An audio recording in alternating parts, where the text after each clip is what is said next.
안녕하세요, 톰소유입니다.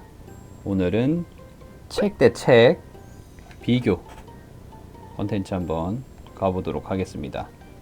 첫 번째 책은 나는 태어나자마자 속기 시작했다. 저자가 내 책을 읽고 독자가 너무 우울해졌다는 반응이 제일 기쁘다 라면서 한국에 대한 비판적인 내용을 담은 책입니다. 자, 그래서 책 속에 이렇게 나와 있고요. 자, 목차는 이런 식으로 나와 있고요. 오늘 간략하게 살펴볼 내용은 3장과 5장입니다. 그리고 두 번째 책은 스웨덴의 저녁은 오후 4시에 시작된다. 그래서 스웨덴의 정책, 복지 이야기에 대해서 같이 살펴볼 겁니다. 이 책은 에세이입니다. 사회복지와 관련된 에세이고요. 그리고 책 속에 이렇게 나와 있고, 그리고 이 책에서는 3장과 7장 이 부분에 대해서 간단하게 안내 드리겠습니다.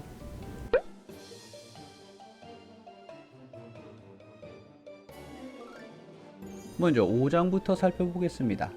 기준에 따라 마음대로 해석될 수 있는 통계 수치들에 관한 내용입니다. 여기서 육아휴직에 대한 예시가 하나 나옵니다. 자, 이 데이터를 보면 어떤 생각이 드시나요? 변화폭 자체만 보면 상당한 개선이 이루어진 것으로 보이지만 증가한 남성의 수는 전체 육아휴직자 76,833명의 4.5%에 불과한 것입니다. 따라서 남성이 육아휴직이라는 제도를 쓸 수 있음에도 인사평가상의 불이익 혹은 눈치로 인해서 권리를 행사하지 못하는 분위기에 대한 이야기가 논의되어야 할 것입니다. 자, 이번에는 여성 공무원의 수와 관련된 수치를 보겠습니다. 이 데이터는 과연 직업세계의 객관적 양성평등을 뜻할까요? 1에서 3급의 고위직 여성 공무원 비율과 함께 비교해보면 아직 갈 길이 멀어 보입니다. 고위직에서의 여성 공무원 비율은 4.5%에 불과하기 때문이죠. 한국은 유리천장 지수가 OECD 회원국 중 꼴찌입니다. 한국은 100점 만점에 25.6점, 평균 60점보다 한참 낮습니다. 자, 그러면 이번엔 스웨덴의 저녁은 오후 4시에 시작된다 책으로 가보겠습니다. 2017년 유리천장 지수에 대한 그래프입니다. 스웨덴은 1등이고 한국은 꼴찌입니다. 자, 그러면 스웨덴은 어떻게 이런 사회를 만들었을까요? 여성이 처한 가족을 돌보는 상황을 이야기하지 않고 노동시장에서 남성과의 평등만을 주장하는 것에 문제점을 지적합니다. 여성은 슈퍼우먼이 되거나 노동시장의 주변부에 머무는 것 사이에서 선택할 수밖에 없는 모순적인 상황에 처합니다. 그래서 스웨덴은 이것을 여성만의 문제로 보는 것이 아니라 남성을 문제 상황에 참여시킵니다. 실제로 1960년대 이후에 스웨덴 사회에서 일어났던 젠더 평등 논쟁의 주요 이슈는 여성의 노동권과 남성의 돌봄 참여였습니다. 1994년 아빠의 달 도입, 2002년에 2개월로 연장, 2016년에 3개월로 연장하였고, 스웨덴 부모 휴가 제도는 아동 돌봄에 있어 아버지의 권리와 책임을 강조했다는 면에서 중요한 의미를 갖습니다.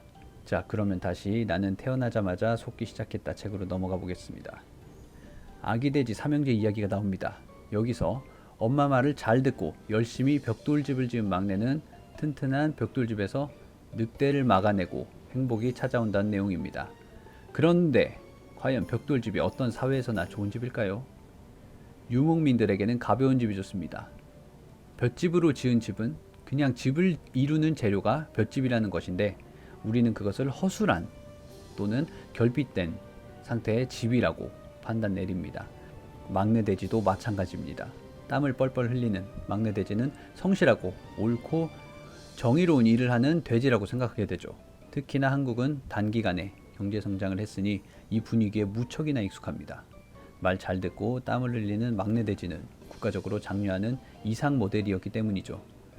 그래서 지금도 이렇게까지 직장인들이 힘들게 일을 하고 있는 게 아닐까 싶습니다. 자, 다시 스웨덴의 저녁은 오후에 4시에 시작된다 책으로 가보겠습니다. 한국은 보육시설이 아침 7시 30분부터 19시 30분까지 운영되고 24시까지 연장이 된다고 합니다. 야간 보육시설도 따로 있다고 합니다. 그런데 현재 스웨덴 보육시설의 운영시간은 아침 6시 30분부터 18시 30분까지입니다. 보육시설 운영시간을 늘리는 것만이 근본적인 대안인지에 대한 질문이 스웨덴 사회에서 이미 있었다고 합니다. 문제의 본질은 보육시간이 아니라 근무시간에 있었습니다. 그래서 노동시간 단축을 통해 부모, 아이, 보육노동자 모두 혜택을 볼 수 있었습니다.